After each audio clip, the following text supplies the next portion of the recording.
O agachamento, rei dos exercícios. Um movimento tão fundamental que o realizamos instintivamente desde a infância, mas tão complexo que passamos a vida adulta tentando aperfeiçoá-lo. Muitos buscam o que chamam de agachamento perfeito. Mas o que é a perfeição neste contexto? Não é uma questão de estética, de uma forma visualmente agradável que se encaixa em um molde pré-definido. Não. A perfeição, aqui, é uma questão de física. É uma dança silenciosa e precisa com a gravidade.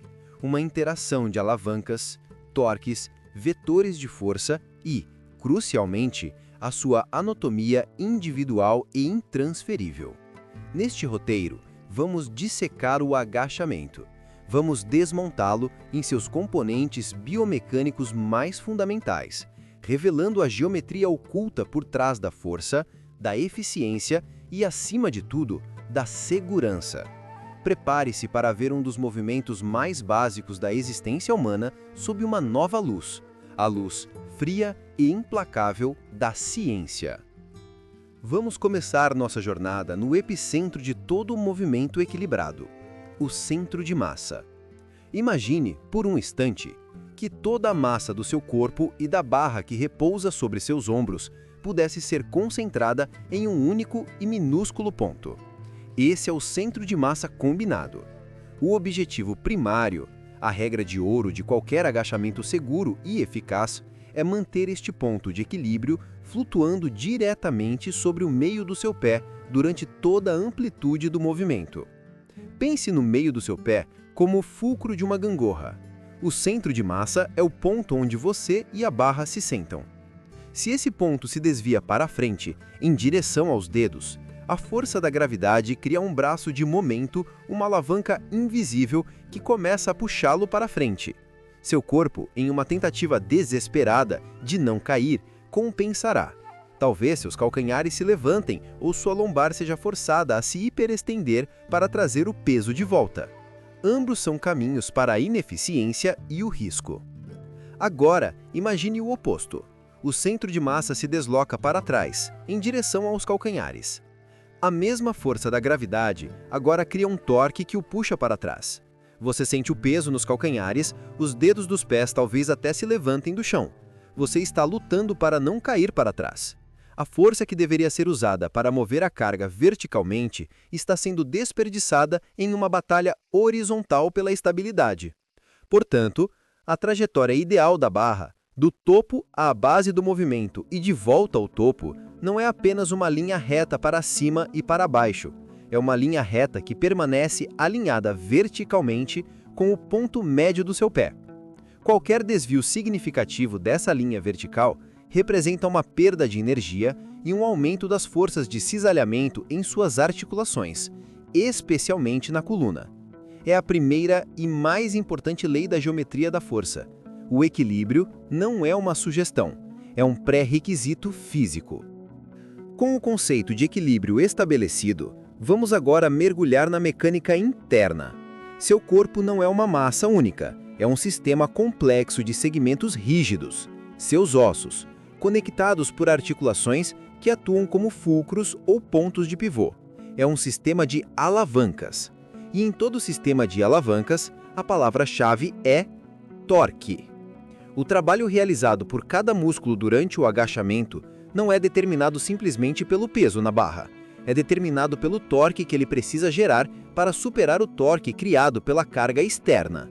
A equação é elegantemente simples. Torque é igual a força multiplicada pelo braço de momento. A força, neste caso, é a força da gravidade atuando sobre o centro de massa combinado, puxando-o para baixo.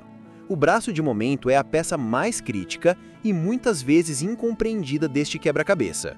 O braço de momento é a distância perpendicular da articulação em questão até a linha de ação da força.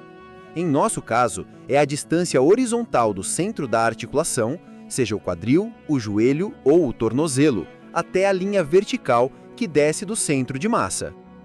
Quanto maior for essa distância horizontal, maior será o braço de momento, e quanto maior o braço de momento, maior o torque que os músculos que cruzam essa articulação precisam produzir para mover a carga. Isso é fundamental. Não é apenas sobre mover peso, é sobre gerenciar torques em múltiplas articulações simultaneamente. E é a manipulação desses braços de momento que diferencia os vários estilos de agachamento. Vamos aplicar essa teoria na prática, analisando as duas principais variações do agachamento com barra, o high bar e o low bar.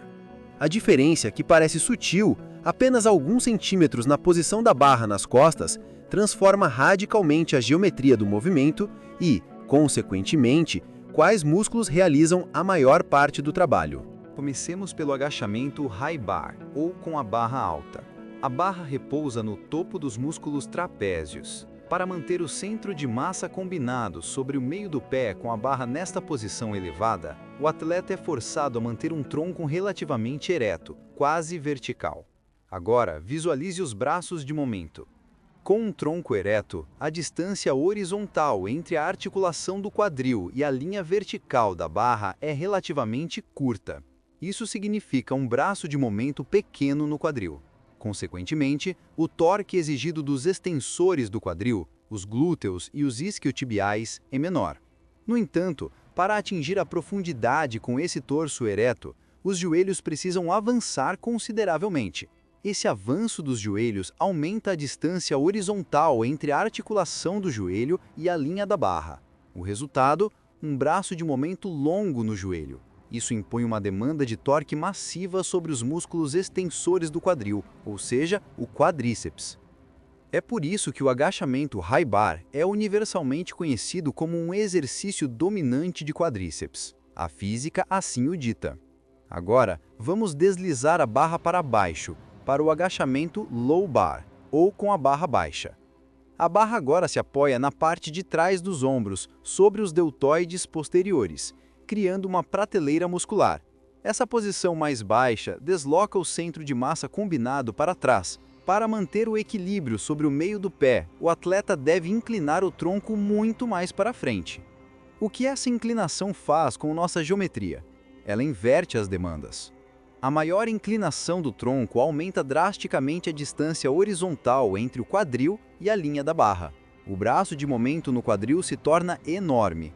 Isso exige que os glúteos e os isquiotibiais produzam um torque colossal para estender o quadril e levantar a carga. Simultaneamente, essa mesma inclinação para frente, combinada com um posicionamento ligeiramente mais recuado da tíbia, reduz a distância horizontal entre o joelho e a barra. O braço de momento no joelho se torna significativamente menor em comparação com o high bar. A demanda sobre o quadríceps é, portanto, reduzida. O resultado é um movimento que é esmagadoramente dominante da cadeia posterior. O agachamento low bar é uma expressão de força do quadril. Não é magia, não é preferência estilística, é uma consequência direta da física de alavancas. Nenhum é inerentemente superior, são ferramentas diferentes que aplicam estresse de maneiras diferentes para objetivos diferentes. Um escultor não usa apenas um cinzel. Um atleta de força não deveria conhecer apenas uma forma de agachar. Até agora, falamos como se todos os corpos fossem construídos a partir do mesmo projeto, mas a realidade biológica é infinitamente mais complexa e fascinante.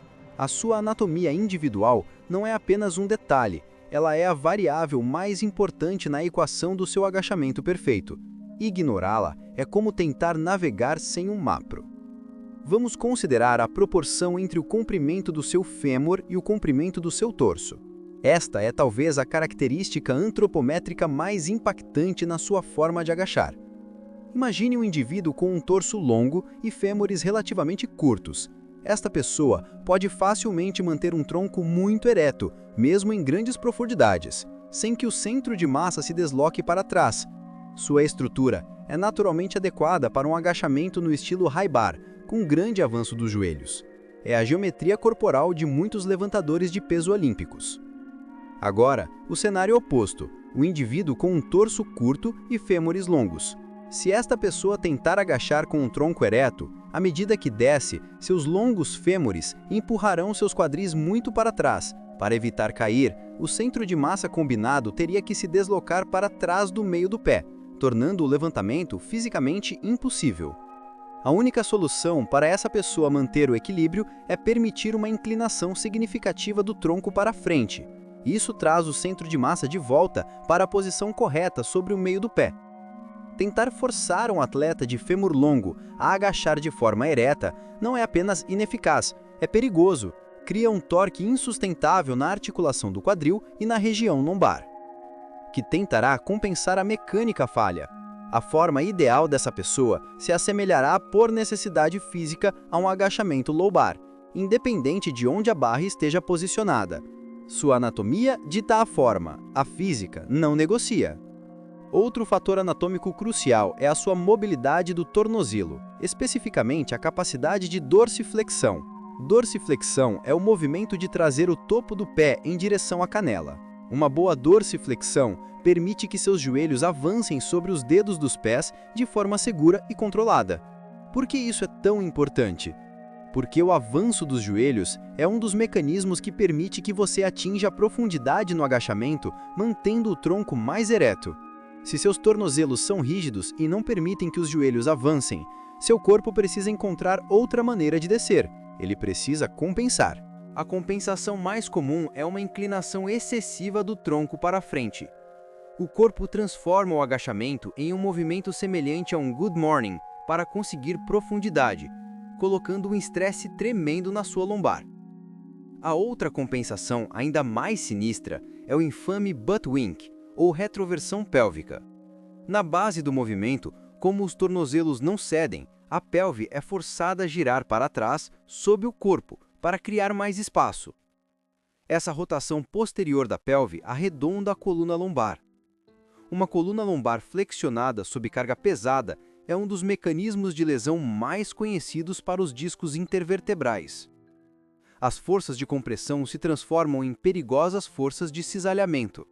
Tudo isso, muitas vezes, por uma simples falta de mobilidade em uma articulação distante, o tornozelo. O corpo é um sistema interconectado. Uma restrição em um ponto causa uma falha catastrófica em outro. A estrutura óssea do seu quadril também desempenha um papel silencioso, mas decisivo. A profundidade e a orientação do seu acetábulo, o soquete da articulação do quadril e o ângulo do colo do seu fêmur determinam sua largura de base e o ângulo dos pés ideais. Pessoas com soquetes de quadril mais profundos ou retrovertidos podem sentir um pinçamento ósseo na frente do quadril se tentarem agachar com uma base estreita e os pés para frente. Elas precisarão de uma base mais larga e de apontar os pés mais para fora para permitir que o fêmur se mova livremente no soquete. Não existe uma largura de base correta universal. Existe apenas a que a sua anatomia permite. Com a estrutura física e as variações anatômicas em mente, vamos analisar as falhas de movimento que surgem não da estrutura, mas sim do controle neuromuscular. A mais comum é o valgo dinâmico do joelho, quando os joelhos desabam para dentro durante a subida do agachamento. Isso é frequentemente atribuído a glúteos fracos. Embora a fraqueza dos abdutores e rotadores externos do quadril, como o glúteo médio, seja um fator, a causa é muitas vezes mais neurológica do que puramente muscular. Pode ser uma ativação neuromuscular inadequada. O cérebro simplesmente não está enviando o sinal correto, no tempo correto, para que esses músculos estabilizem o fêmur. Isso garante que a força seja transferida de forma segura e eficiente através da articulação do joelho. Outra falha comum, especialmente ao sair do ponto mais baixo do movimento, é o que chamamos de Good Morning Squat. Isso ocorre quando os quadris sobem muito mais rápido que os ombros e o peito. O atleta se dobra para frente, transformando a segunda metade do levantamento em uma luta para estender as costas. Qual a causa biomecânica? É uma estratégia de sobrevivência do corpo. Geralmente, indica que a cadeia posterior, glúteos e isquiotibiais, do atleta é desproporcionalmente mais forte que seus quádriceps, ou que os quádriceps estão fadigados. Ao levantar os quadris primeiro, o corpo intencionalmente aumenta o braço de momento no quadril e diminui o braço de momento no joelho. Ele está transferindo a carga da musculatura mais fraca, ou fadigada, quádriceps, para a musculatura mais forte, extensores do quadril. É uma compensação inteligente, mas ineficiente e potencialmente perigosa para o lombar, que fica em uma posição vulnerável.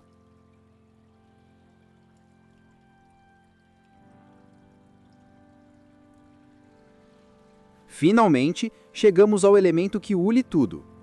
A cola que transforma um conjunto de alavancas e músculos em uma unidade rígida e poderosa. A respiração e o bracing.